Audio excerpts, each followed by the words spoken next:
Ladies and gentlemen, this is TVP World. I'm your host Benjamin Lee, and welcome aboard the Eastern Express. Now, on this episode, we're celebrating the 30-year reign of one of Europe's most potato-loving leaders, Alexander Lukashenko of Belarus. Yes, you heard that right. It has been 3 decades since Lukashenko won the presidential election on July 10, 1994, and tomorrow marks 30 years since his inauguration. A regime that has become synonymous with authoritarian rule in the modern era. A whole generation brought up under Europe's longest-serving dictator. The title, the Potato Prince, acknowledged with glee. There's not much more praise we can tout his way that hasn't probably been said himself in a mirror. Let's take a look at our latest report to find out more. Belarus held its first presidential election in 1994. This was a turning point in the country's history. 40-year-old Lukashenko, previously a collective farm director, became the first president of independent Belarus. He has been running the country ever since. During his inauguration, Lukashenko promised to unite society and to be open to all political forces. Belarus could have taken the bumpy path to democracy that its neighbors took. But despite the declarations made by the president, political scientists say that this was perhaps the last free election in the country. Lukashenko quickly began implementing authoritarian rule, amending the constitution and extending his term. The following year saw further controversial elections, protests suppressed by force, and accusations of election fraud. Lukashenko, dubbed the last dictator in Europe, has ruled Belarus for 30 years despite numerous sanctions imposed by the West. The most recent presidential election took place in the summer of 2020. The opposition was led by Svetlana Tikhanovskaya, whose husband had been arrested by state security. Lukashenko claimed victory and forced the opposition into exile. Protests that followed were brutally suppressed. Lithuania was one of the first countries not to recognize the election results, granting Tikhanovskaya political asylum. Since then, Belarus has moved even further away from the West. The regime has been exploiting migrants to put pressure on Poland, Lithuania, and Latvia. Lukashenko allowed Russian troops to strike from Belarusian territory during the offensive against Kyiv in 2022. And let's now explore the issue in greater detail. As we approach the milestone anniversary, the state propaganda machine has been ramping up efforts to celebrate Lukashenko's so-called achievements.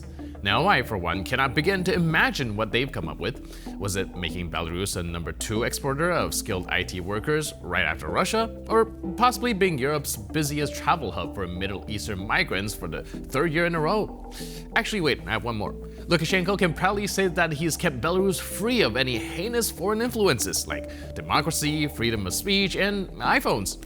We have to give credit where it's due. Lukashenko has been excelled at climate control. He has managed to create a political atmosphere in Belarus where any whiff of opposition is immediately suffocated.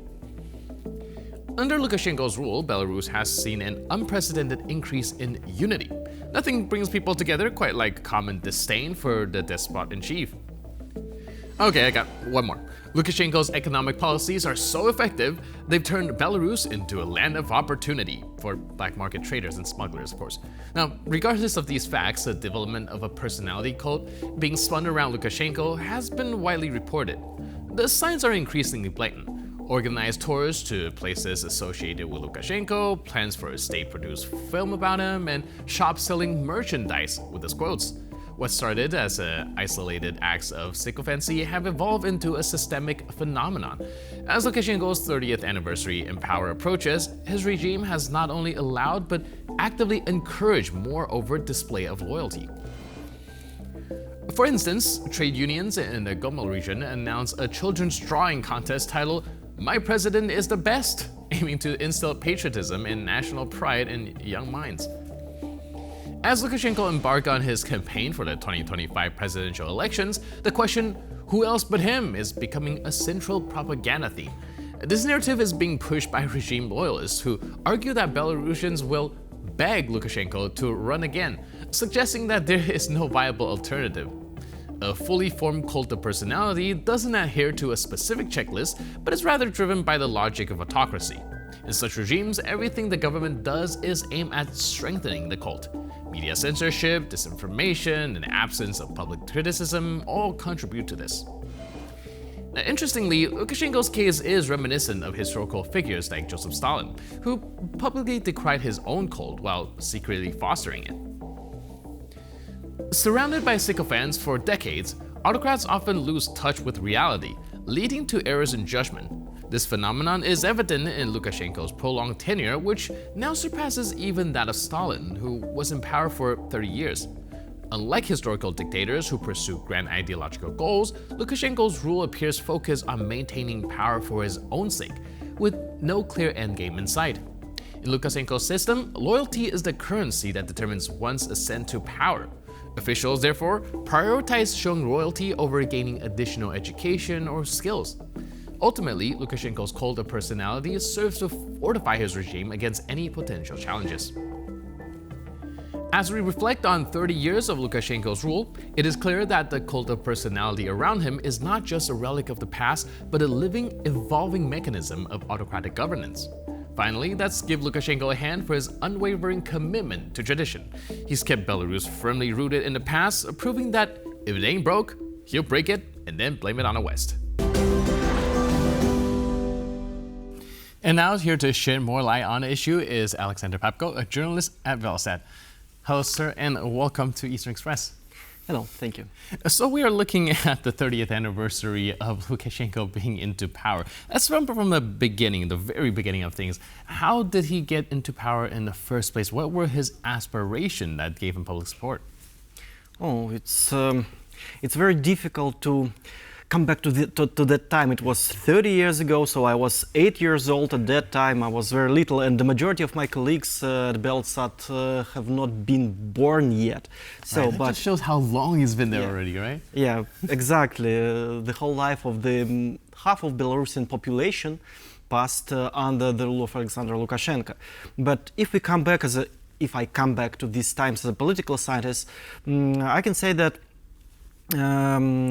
Alexander Lukashenko was the result of the first presidential elections in Belarus, and the goal of those elections was to it was invented by the political elite, but the old post-communist political elite with also communist roots. Mm-hmm. The goal of those people was to stabilize somehow economy and stabilize their power, because the economic situation was very shaky. Their popularity was, of course, also very shaky because of this. And those people who were in power since late Soviet times invented a new position, a new procedure, which would allow them to keep control over the economy. And it was the changes in constitutions transforming Belarus from parliamentary republic to the presidential one was the idea of those communist, in fact, elites, which wanted to ensure, as I said, the stable existence at the top of the political pyramid. But what happened during those elections? Suddenly, the most popular candidates started to compete for the favors of Russia, because Belarus was a part of the Soviet Union. Its economy was very dependent on enterprises, on raw materials coming from Russia. The economic elites and political elites in state control economy were not adapted. They did not know how to rule their enterprises in market economy, and they did not want to transform, frankly speaking, the enterprises into market ones. So they wanted to come back to the old good times. And this was the goal of the old communist elite, which were still in place, and also of anti-elite forces of the populists, because they could observe that the population was suffering, and as a cure for this suffering, they proposed not going farther, so to really start market economy, to go to the West, to the liberal democracy, rule of law, but just coming back to the old good times of the Soviet Union. And the society at that time was also very divided, but a huge group of Belarusians, they were people experiencing personal growth during communist times. Since 70s, communists built a huge industry in Belarus, and during one generation, 1/3 of the population, about 3 million people, moved from the cities from the villages to the cities. So you have the country where 2/3 of people either have are living in the villages or moved from villages to the cities, and perceive this movement as a huge social growth. That's why for them they did not see any bad, any evil in communist dictatorship. So they did not aspire freedom, they did not want to come back to Europe. So it was a huge division in the population, and populists just exploited it.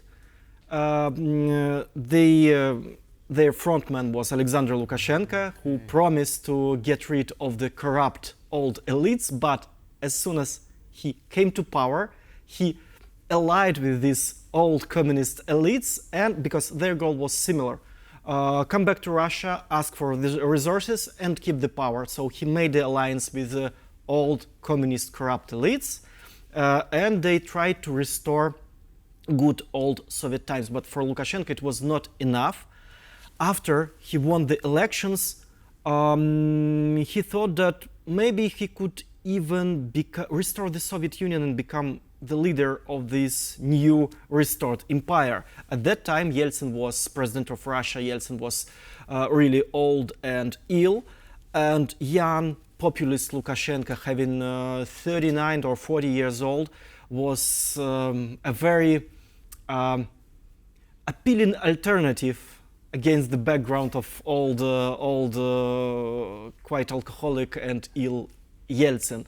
And Lukashenko started transform the political system of Belarus in a Soviet way to just having this goal in mind to jump to the Kremlin after a couple of years.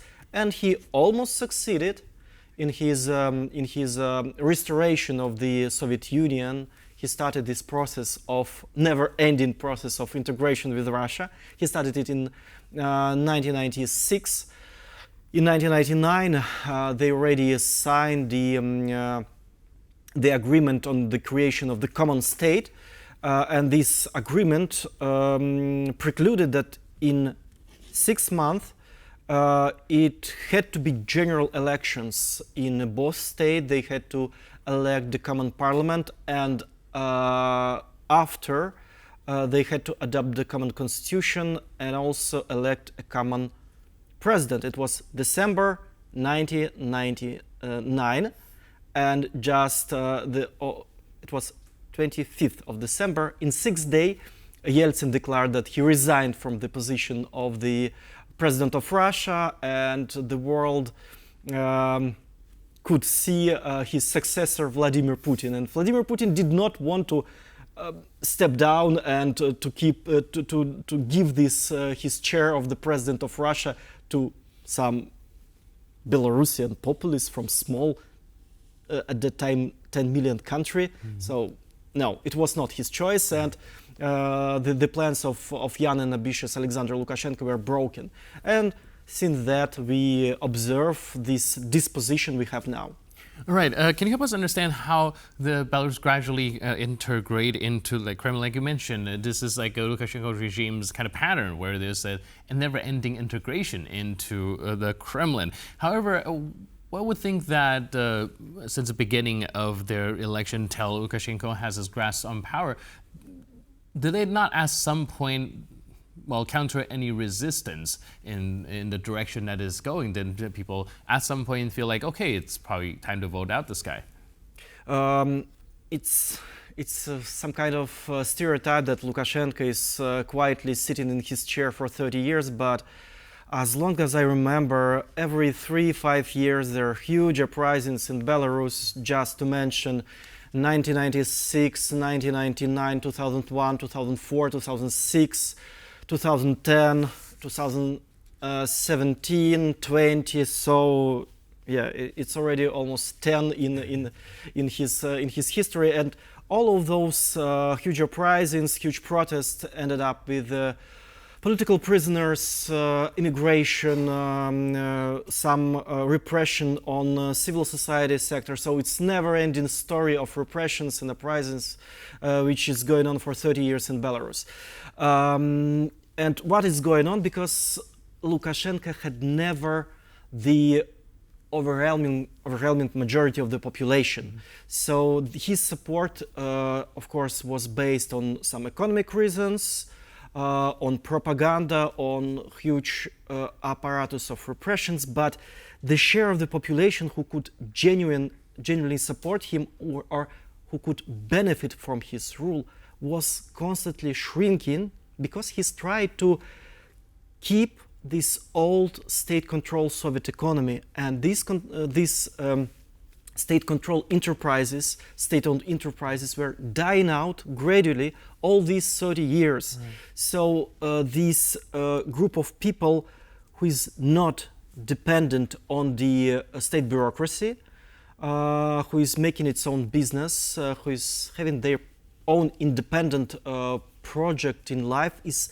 gradually expanding, and every 5, 3, 6 years Lukashenko have to crack down on those people to keep the power. Jeez, it's like they kind of made the society dependent on the public teeth, and then if anyone tries to kind of step out of it, they kind of beat them back into the old Soviet system. That's just terrifying to see, honestly. Yeah, but his problem is that now less than half of the population is included in this state-controlled economy. I mentioned here mostly state bureaucracy, public health service, education, police, army, etc. So now it's less than half of the population. There is no huge labor class as it was at the end of the Soviet time. So now those people working for the state enterprises make less than half of this half of the population. So basically his economic people like working and producing money in his state-owned control economy, it's about 25%. The rest are people who are consuming those money, and as like army, healthcare, education, pensioners, etc., etc. That can be a sustainable system. Of course, because the majority of money-earning people came from the private sector, and Lukashenko has to pacify, so has to crack down them all the time. And what people are doing in such situation, they're after 2020, the largest protests in the history of Belarus, they're massively emigrating, and according to the modest calculations, more than 3,500,000 people moved to the West only, not speaking about Russia, after the crackdown of 2020. And the officially recognized lack of maneuver, lack of the labor force in Belarusian state-owned sector, I think it exceeds 160,000 people. That's absolutely terrifying. And yeah, it does goes to show that even though we are looking at the third decade of Lukashenko's rule, it is not a system that is ultimately sustainable. Thank you so much for helping us unpack all of this and going way back to history. And really appreciate it. Thanks again for being with us on Eastern Express. Thank you very much. And now we're moving on to the Eastern News Flash, a series of all the other stories from the East that you don't want to miss. Ukraine's parliament has approved the first reading of a bill allowing soldiers who deserted or left their units without permission to return to service. This is the first such decision regarding deserters since the outbreak of the war. The bill enables soldiers to voluntarily apply to an investigator or prosecutor to rejoin their military units and resume service, if approved by their commander. Ukraine's defense ministry stressed the need to facilitate the return of soldiers who wish to come back. If the bill becomes law, soldiers would be exempt from criminal liability, and their pay and benefits would be reinstated. Ukraine's Chief Justice reported that unauthorized departure from military units is the most common offense among Ukrainian soldiers, with more than 1,500 convicted last year, including 30 women. Germany's draft budget for 2025 proposes halving its financial support for Ukraine, while significantly boosting defense spending. The budget now allocates more than €75 billion to defense, aiming to meet NATO's 2% GDP target. Next year, German financial aid to Ukraine will fall to €4 billion, down from €8 billion in 2024. Finance Minister Christian Lindner has assured that Ukraine's financing is secure for the foreseeable future thanks to European aid instruments and G7 loans. In the past, Germany has faced criticism for consistently failing to meet NATO's defense spending requirements. Years of underfunding have left the country's military stockpiles empty. This has been exacerbated by arms donations to Ukraine. Germany has provided Kyiv with 3 Patriot air defense systems. German Leopard tanks are being used by Ukrainian soldiers on the front lines. And now an update to a story we have been following since last year. The espionage trial of Wall Street Journal reporter Ivan Gershkovich has resumed behind closed doors in Russia. Gershkovich has been sentenced by a court in Yekaterinburg to 16 years in prison. He was accused by Russia's prosecutor general of spying for the CIA. Both the 32-year-old journalist and the U.S. government deny the charges. The trial of the American journalist was held behind closed doors, and media were allowed to access only when the verdict was announced. The British consul general in Yekaterinburg, Amir Kotecha, was denied entry to the courtroom. Russia's foreign minister Sergei Lavrov has claimed Moscow had irrefutable evidence of Gershkovich's guilt, though no details were provided. Estonia has banned the entry of vehicles registered in Belarus, joining Lithuania and Latvia in enforcing sanctions against Lukashenko's regime. Now, this move aligns with European Union sanctions imposed on Belarus. Under Estonia's new traffic law, owners of vehicles registered in Belarus have up to 12 months to re-register them. Owners must also declare their vehicles at the customs office and pay import duties. Estonian Foreign Minister Margus Tsahkna has stated that coordinated restrictions imposed by all the Baltic states prove highly effective. Despite the sanctions, Estonia will continue to support Belarusians fleeing political repressions. Latvia was the first to implement a similar ban, denying entry to Belarusian registered vehicles. Lithuania has since followed suit. And that's all on this episode of Eastern Express. But for more news, update, and commentary, please stay tuned to TVP World.